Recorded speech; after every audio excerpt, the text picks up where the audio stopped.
my property. I stood my ground. I feared for my life. I think this is a case for a grand jury to investigate all the facts. This is 57-year-old Lloyd Preston Brewer. Just hours earlier, Brewer fatally shot 21-year-old Garrett Hughes in what he describes as a split-second reaction. He continued to approach.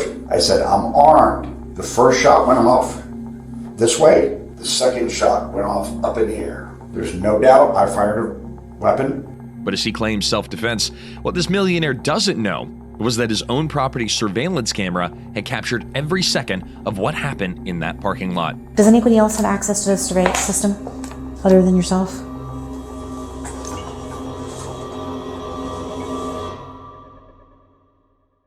On February 13th of 2023, Key West, Florida was finally settling down after the Super Bowl weekend crowds. 21-year-old Garrett Hughes had been out that night with his brother Carson and two close friends, spending the late hours at Conch Town Liquor and Lounge. At 26 minutes past midnight, Garrett stepped behind the building to relieve himself, a small mistake that would tragically cost him his life. Surveillance cameras captured Garrett, shirtless and heavily intoxicated, urinating against the back wall of the property. At roughly around the same time, Lloyd Preston Brewer III, owner of the strip mall building, stepped out of the establishment and confronted him. What happened next escalated in an instant, and within minutes, Brewer himself would call 911. Hello, I just shot someone. You just shot someone? Who did you shoot? I don't know. What is your name? Garrett Hughes. Okay. Why'd you shoot him? I came at me aggressively in my parking lot at Contown. Sir, where is the person shot? Right up in the abdomen. Here. In their abdomen? Okay, stay on the line for me. Do not hang up. Garrett, look at me. Garrett, look at me. When officers arrived behind the Conchtown strip mall, the scene was already critical. Barely clinging to life from a gunshot wound to the abdomen, Garrett Hughes was transported to Lower Keys Medical Center, where he sadly passed away less than an hour later. Attention was then turned to the man who had fired the shot, still on scene waiting for law enforcement, and the one who had called 911. After being detained at the scene, detectives brought Lloyd Preston Brewer in for questioning during the early morning hours of February 13th. The question hanging over the room was clear. Had Brewer truly acted in self-defense, or had he taken a young man's life in cold blood? I have read this statement of my rights, and I understand that my rights are, or what my rights are. I am willing to make a statement and answer questions. I do not want a lawyer at this time. I understand and I know what I'm doing. I promise. No promises or threats have been made to me, and no pressure or coercion of any kind has been used against me. Okay. It's very simple.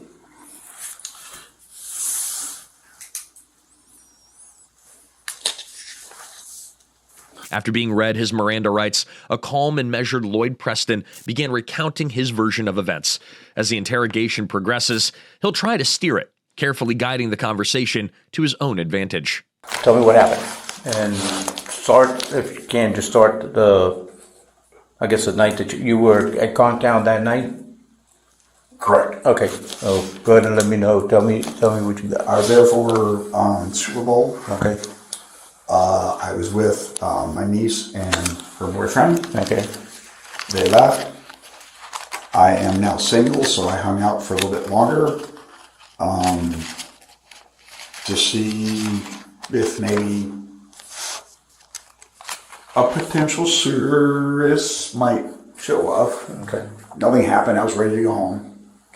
I noticed there was a lot of activity going to and from the back door. Okay. As we have discussed in the past, Yes. correct? Yes. So I went out back to just see what was going on. As you know, I am armed. Nature of my business, my property. All right. I went out back, and there was not one. This was not a drug dealer, I don't think. Just a guy. And he had buddies with him, and there were cars, but he was in between two cars. There were people on either side, and I guess they were all together. I don't know. They hadn't come from inside the bar. I don't know where they came from. And he's pissing in the parking lot. Okay. And on the building. And I said, man, can't you just go I'll be honest, can't you just go in the fucking bar and piss in the toilet? and we exchanged words.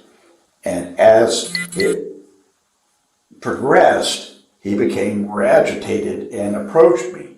And I said, look, I own this. Stop. He continued to approach. I said, I'm armed. It appeared as though he was reaching for something. According to Lloyd, on the night of the Super Bowl, he had been at Conchtown Liquor and Lounge with his niece and her boyfriend. A sudden disturbance outside the bar caught his attention, prompting him to investigate. He insisted that, as the property owner, he only asked Garrett to handle his business inside, but according to Brewer, Garrett became agitated and aggressive, allegedly reaching for something. The first shot went off this way. The second shot went off up in the air. To the best of my recollection, he was already on top of me. It would happen that fast. Okay. There's no doubt I fired a weapon. Okay. Because they wouldn't let me wash my hands. All right. It Yeah, we'll happened. do that after. It happened. All right. I immediately, once he was down, did not continue to assault him, set my firearm on the hood of a car, Okay. awaiting the arrival of the police. I did not render aid because other people showed up to render aid. Okay. And I know he's got a lot of witnesses that are going to say a lot of different things. That's what happened from my perspective. Okay. But I can tell you, he was on me so fast that my second shot went in the air. Okay. It was that fast. On my property, I stood my ground. I feared for my life. Period. Okay. Brewer gives his reasons for shooting Garrett Hughes, reasons carefully tailored to fit the very law he hopes will protect him. He reminds the detectives that he owns the building Conchtown occupies and insists that he was simply standing his ground. It's a clear nod to Florida's Stand Your Ground law, which allows the use of deadly force if a person reasonably believes they're in imminent danger, with no obligation to retreat, even when escape is possible. So that all of that is a matter of fact. Okay.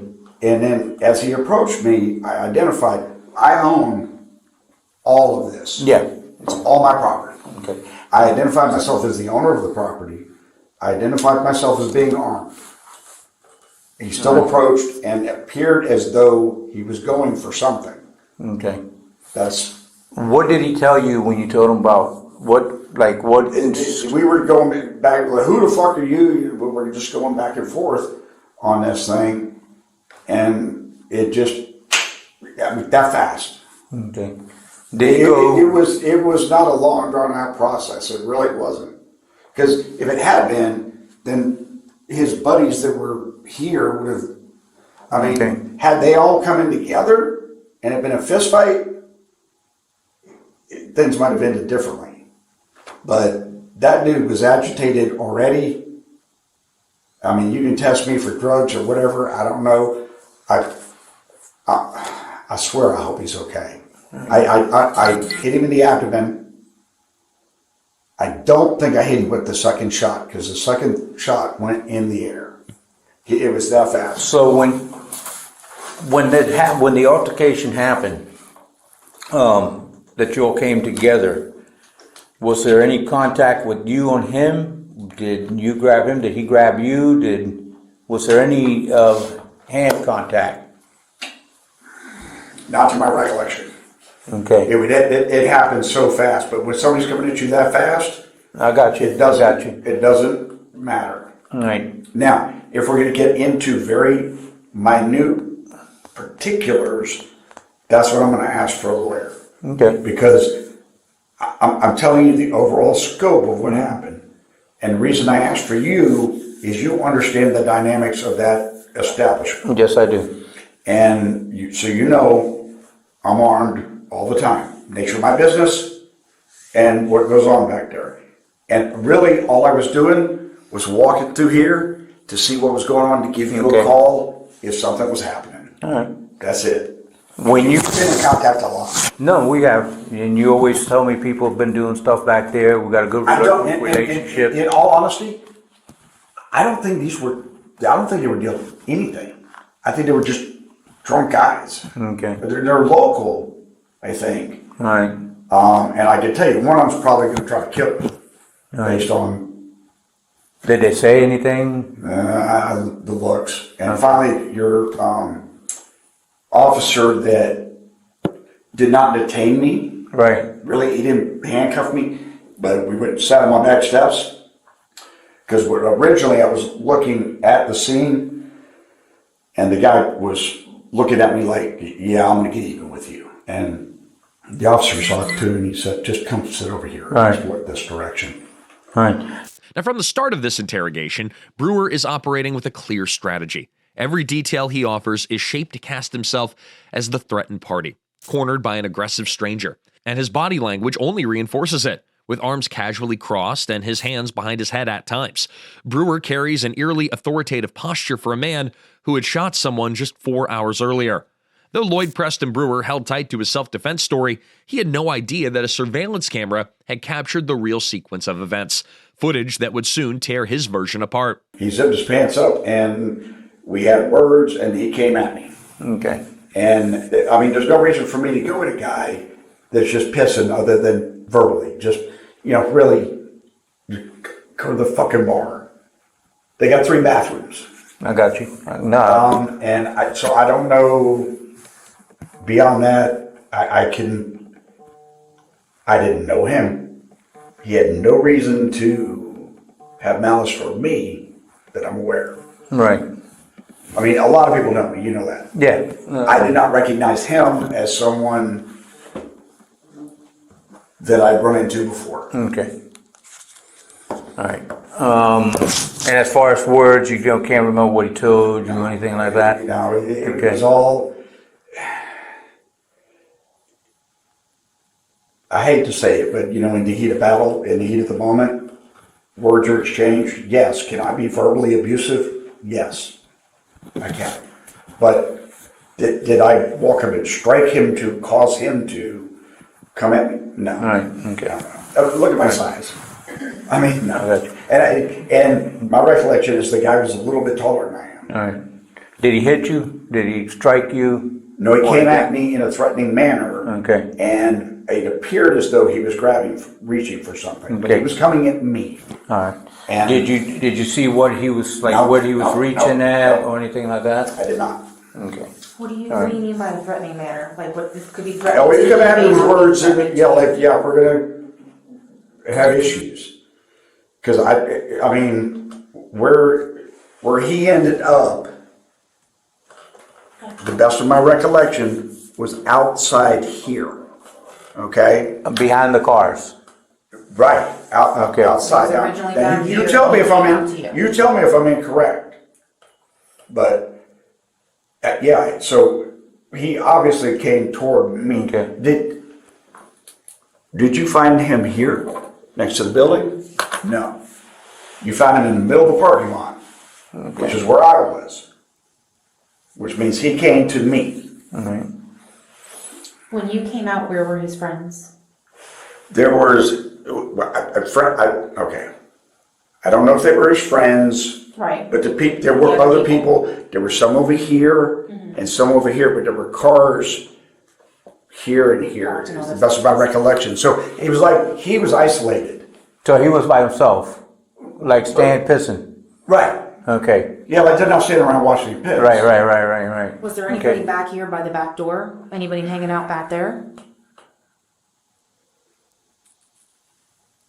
I walked out. I don't believe there was at the time. There was immediately afterwards. Okay. With all copies of it everywhere. All right. Brewer's claim that Garrett had approached him in a threatening manner or had reached for something would soon unravel once investigators reviewed the surveillance footage. Though the footage does lack audio, it clearly shows that as Brewer spots Garrett urinating against the building, he slightly lifts his shirt to reveal a concealed handgun tucked in his waistband.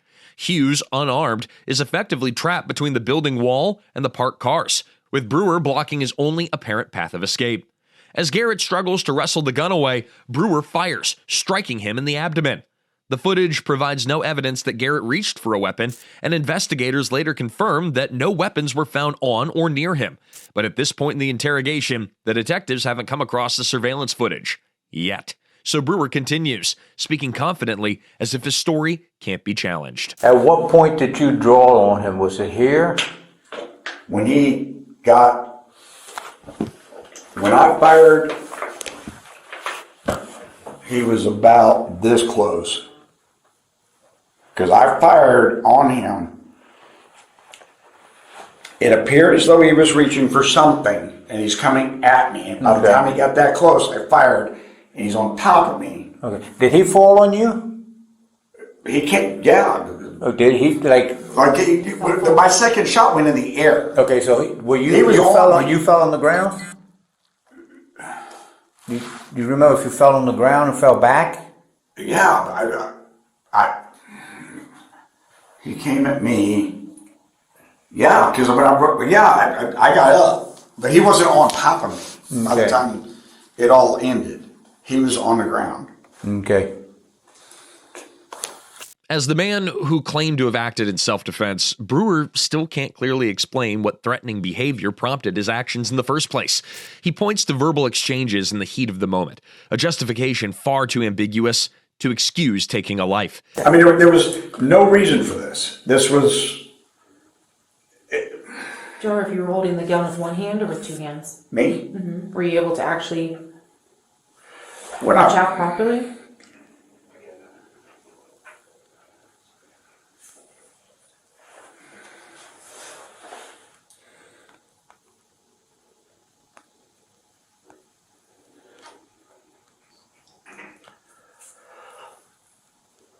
I don't know. I will tell you what the best of my recollection is. I'm sure it happened pretty fast. 2, 1. I mean, it was that fast. Fast. And just to get, so you walking towards him, yeah, I'm not walking toward him, he's walking toward me. okay. Do you want to show? Like, I'm trying to get, like, did you fall, you said you got up off the ground? Yeah, because when he came, my second shot went in the air. Okay, It was that fast. okay. All right. And I'm going to maintain stand your ground all day long. I mean, it's my parking lot. He's coming at me. What I hope comes out of this, I understand your job. And I understand friends don't cross that line for your job. I think this is a case for a grand jury. Well, that's what we're here. Do you know my job? Yep. I think this is a case for a grand and- jury to investigate all the facts. This is something that we get all the facts. We get everything, the good, the bad, and the ugly. We put everything together. And you know, I'm not And going before we anywhere. do anything, I don't want to go to jail tonight, but you know I'm not going anywhere. So, you take it to a grand jury. that's up to the state. Preston, we put everything together. We take it to the state, then they make that decision. But you know, this wasn't a revenge thing. This wasn't one of the dealers back there. It wasn't like I was hunting somebody. I got you. In no way, shape, or form. I got you. It's increasingly becoming evident just how aware Lloyd Preston Brewer is of the legal landscape. He frames his story around stand your ground, emphasizing self-defense and the potential involvement of a grand jury, revealing just how deliberate he is in positioning himself to avoid criminal liability. You had gone to the bar earlier. What time do you think you got to the bar? We watched the whole Super Bowl. The whole Super Bowl? Okay. How many drinks you think you might have had? Probably 3. 3? Was it drinks or beers? What were you Beers. drinking? Beers? I don't get liquor. You just drink beer? Oh. Okay. And what time did you get there, you think?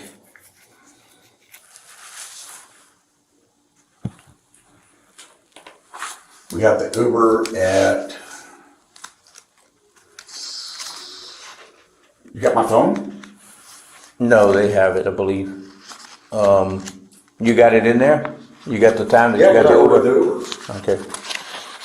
We could look at it. So you had an Uber took you there? So you Right. didn't even drive there? No. Okay. So the Uber took us... No, at least we've learned. If you drink 1 or 2 beers, don't drive because that FHP is... Everywhere right now. I'm gonna do the swaps in your hand for the GSR. I don't deny that I shot a firearm. Do you remember what hand you shot it with? The right hand? And as you notice, I didn't run, didn't hide. Set my firearm down as soon as this situation was.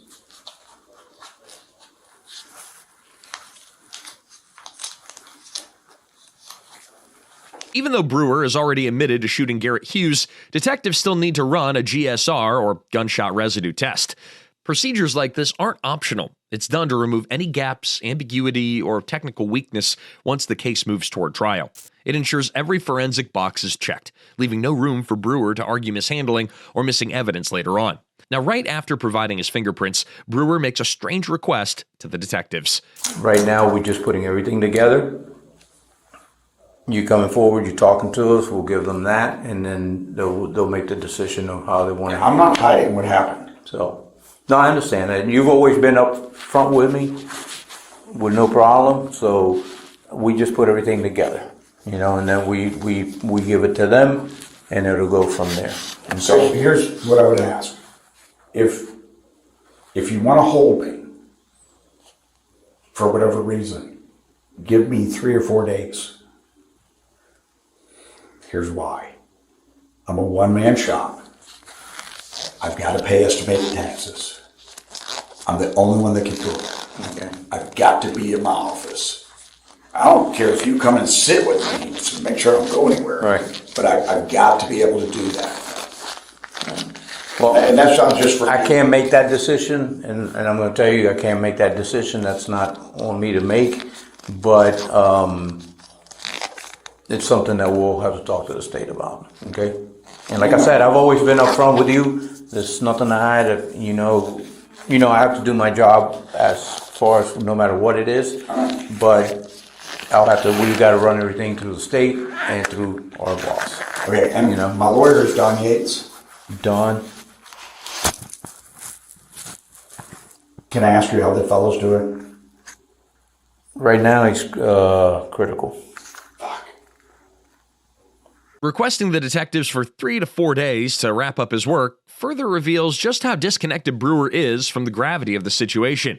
The very idea of asking for extra time, as if an arrest could be scheduled around his convenience, shows exactly where his mind is. He also inquires about Garrett's condition. The detectives tell him Hughes is in critical condition, a strategic lie meant to keep Brewer calm and prevent panic.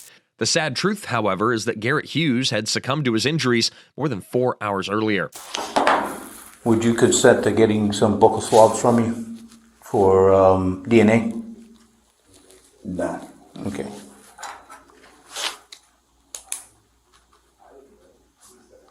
You already have my DNA, I think.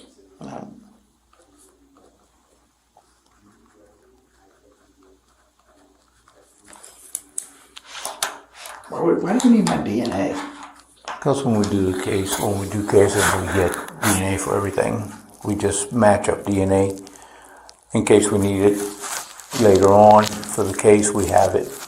So, it's not a big deal. If anything, if we do need it, we just get it. We'll do the first one to get it. It's not a big deal at all. I ask in case the person wants to do it and get it done with, but if not, it's just, if we have to get it, we'll just do paperwork. There was no blood, there was no fisticuff. After refusing the buccal swab for DNA, the tone inside the room will now begin to shift, and Brewer will find himself clashing with detectives over the very details he had been confidently steering just minutes earlier. Okay. And we're going to put our arms out like this for me. You see those hands nice and flat. I'm a short cow, so if you don't mind. There you go. Yeah. Thank you, sir.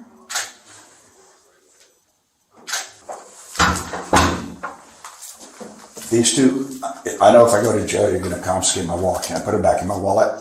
They're fine there for now. We'll put everything together before we go. Okay. I don't know if he still needs to get information off of them or not.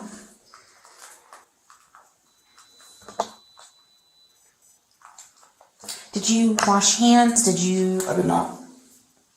They didn't give you anything to wipe up with or anything, like if you had blood on you or anything Even like when I that? went to pee, they wouldn't let me wash my hands, no. I immediately set my firearm on the hood and stopped.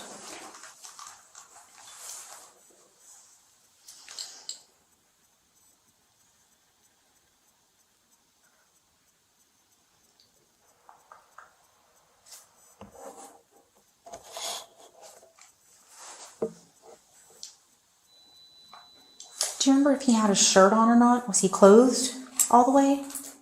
Well, he's clothed except that he was peeing. Okay, just He had a peeing. shirt on. Okay. With most of the preliminary steps out of the way, detectives will now turn their attention to obtaining the parking lot surveillance footage, fully aware of its crucial importance in this case. Does anybody else have access to the surveillance system other than yourself?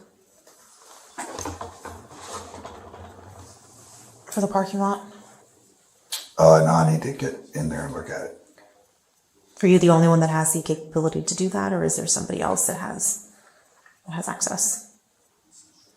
There is somebody else, but I don't give you permission yet.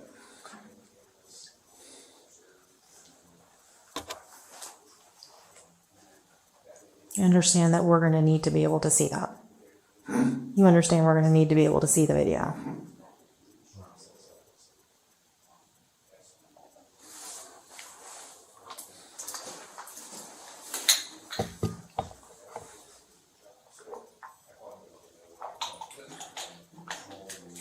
Unfortunately, that's one of the few spots that isn't clear. Because I don't have a camera sitting right here. Right. The tension surrounding Detective Ann's question is palpable. The long silence makes it clear that Brewer doesn't want the detectives to review the surveillance footage before he gets a chance to see it himself. At first, Brewer insists that he is the only one with access to the cameras, but then he backtracks, admitting someone else can view them. He also claims that the spot where the altercation occurred isn't clearly visible from any camera angles, a statement later proven false when police recover footage from not one, but two separate angles. Of course, there's no audio. It's illegal audio.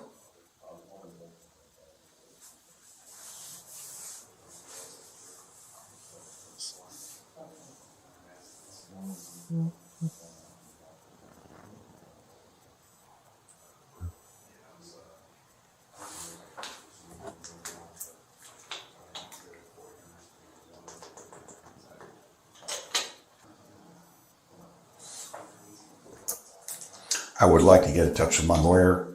I've asked 3 times and was denied the ability. When did you ask for that? When I was detained at the scene Okay. and when I was downstairs. Okay. Who is your attorney? Don Yates. I'm not saying I refuse to cooperate. I'm saying I would like to confer with counsel. Sure. Okay. I am not sure where your phone is, but I don't know.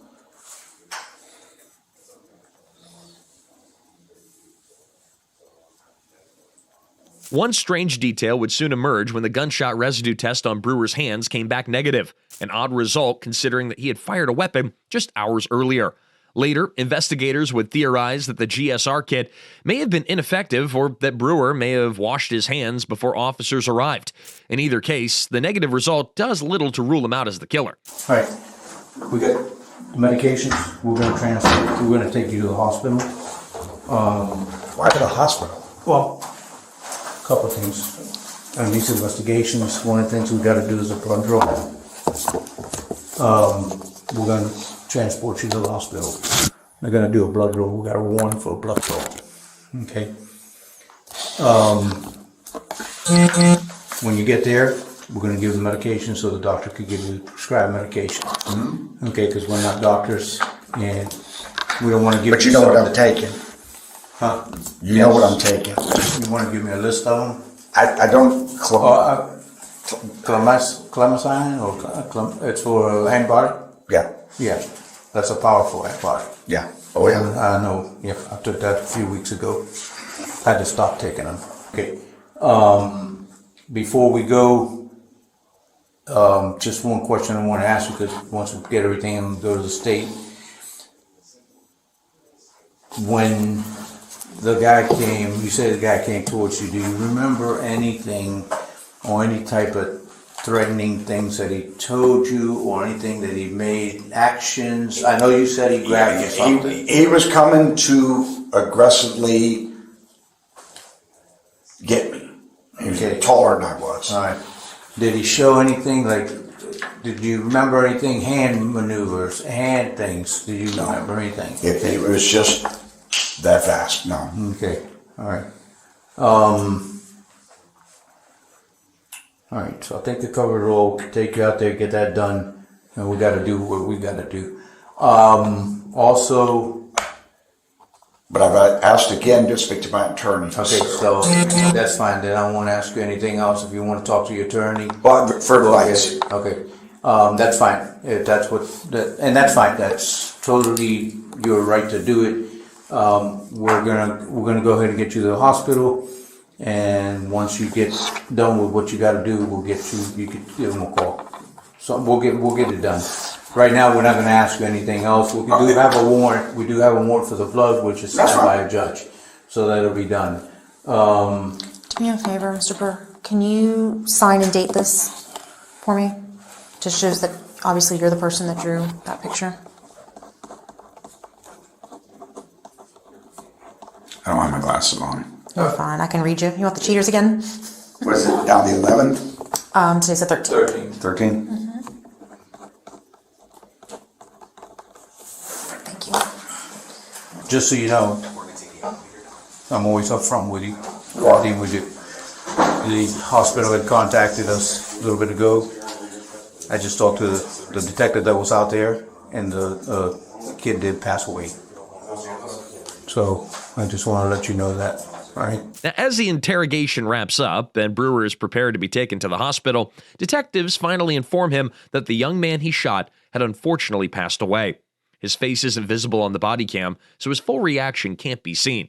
But from what is visible, there's little emotional response, suggesting that he may be in shock or simply processing what this new turn in the case now means for him. With 21-year-old Garrett Hughes' death confirmed, the investigation transforms instantly, from what could have been an aggravated assault charge into a full felony murder case. Unfortunate thing, but I got to tell you, I've known you too long, and there's no need to hold anything back. But we're going to do the blood draw. They'll give you your medication out there, and then while you're doing that, we're going to do what we got to do, and then see what avenue the state wants to take. Okay. All right. They'll take you now. The gentleman that were downstairs will take you out there. Everything's going to be bearing on what the state. They're the ones that know the stand your ground law better than any of us. We'll present it to them and see what they say. Okay, we got their story, your story. You were honest with us with what you said, and we just let them go. It's very the stand your ground. The state, we've had these cases before where they're the ones that know that they know that law better than us. Okay. Later that same day, Lloyd Preston Brewer III was formally arrested and initially charged with second-degree murder, along with multiple weapons-related offenses. A grand jury later escalated the case, indicting him on first-degree murder, aggravated assault with a deadly weapon, and a concealed firearm permit violation for possessing a gun on alcohol-serving premises. Brewer's attempt to claim immunity under Florida's Stand Your Ground law was reviewed and ultimately denied, removing the very legal shield he had tried to lean on from the moment of the shooting. Although a judge later granted him a $3 million bond, paired with strict conditions including house arrest and electronic monitoring, Brewer had been unable to satisfy the bond requirements and remains incarcerated as he awaits trial. With his last bid for immunity rejected, the case now moves toward a full murder trial. Meanwhile, Garrett Hughes' devastated family filed a wrongful death civil lawsuit against Lloyd and several related property entities, alleging negligence and asserting that Brewer had a history of violent behavior that never should have been overlooked. In the end, the case serves as a stark reminder of how quickly a situation can escalate when power, ego, and a firearm all collide. A young man lost his life over a moment that should never have turned violent, and a property owner who claimed he was simply standing his ground now faces the full weight of his actions. We hope you enjoyed our production, and make sure to subscribe so we can keep creating the best crime videos out there, bringing real stories to light. Thank you.